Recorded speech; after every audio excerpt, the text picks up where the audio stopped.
Consider, are there certain basic lessons or skills you assume your students have, but it turns out they don't have them, or not all of them do?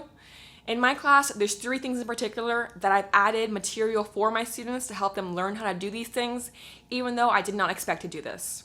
So this is a literature course, but I do think these can be tweaked to work easily or work well in other fields too. Hey there, this is Erica from Ever Educating, and this channel is teaching tips, tools, ideas, and resources for new college instructors or maybe high school teachers as well. And again, the first skill here that really applies to anybody, but you definitely need in a literature course, is note-taking skills. So I'm doing analysis with my students, and point out aspects of these poems or these fairy tales where you found, ideas tied to these concepts, these class concepts, right? And I have our students are like, oh, I didn't really take that many notes. I did plot notes. I'm like, okay, well, what about notes about metaphor, notes about imagery, notes about the concept of gender, all these things that we've been talking about. Oh, nope, don't have any of that, right? It wasn't in the forefront of their mind. They're just writing down basic plot things to remember the story itself. Okay? And so I realized, you know what, let's help them with note-taking to make sure that they're taking notes when reading that will help them with their analysis posts, their analysis papers. Less work later on if they're taking notes well when they're doing the readings the first time around. And so I created a little video where I talked about here are different ways of taking notes. You can start with a blank page and then just add notes as you read. Okay, I noticed this metaphor. I noticed this symbol. I noticed this important discussion on gender, and then take notes on that. Or maybe you start with, here is my page and I have the literary terms we discussed, I have the class concepts we discussed, and I have a video about how I approach teaching literary analysis using these 2 ideas. I'll link that below. So here's all these terms. As I'm reading, just add a bullet point underneath them connecting the story or the fairy tale or the poems to these different aspects of our class content.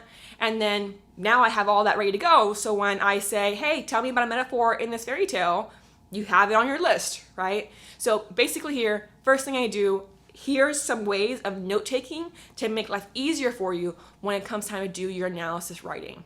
So what kind of notes work best in your specific field? Go ahead and teach them how to do that. Second, paper outlining, right? Creating an outline obviously can be very simple, but again, helping create the structure, the flow of your paper with your outline makes writing a paper much easier. If you're just doing a list of ideas, but not thinking of the order and how one moves from the other, maybe it's an outline, but it's more of a brain dump, right? A brainstorming session. So here's how you make an outline that works well.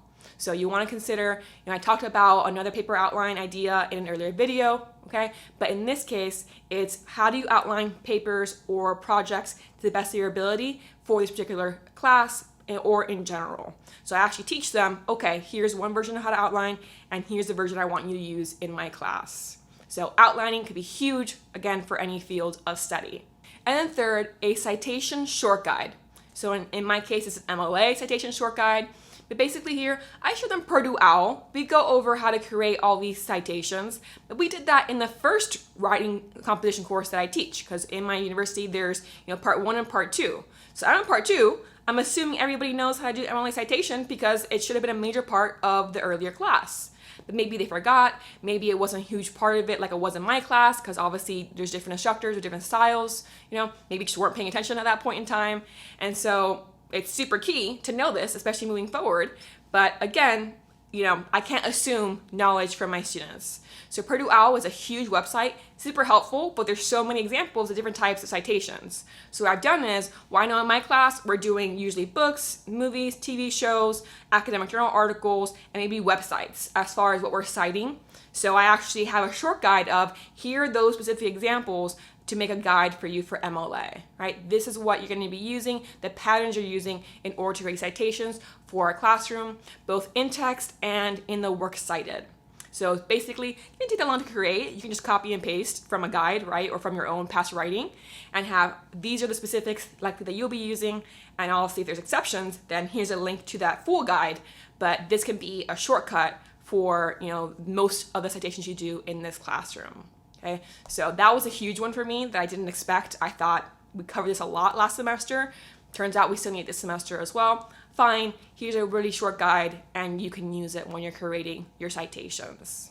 This is also why I mentioned in an earlier video about 5 participation activity types. One of them, the example I use, is submitting citations for larger projects, right? So that's why, that came up, because I realized this was an issue with my students.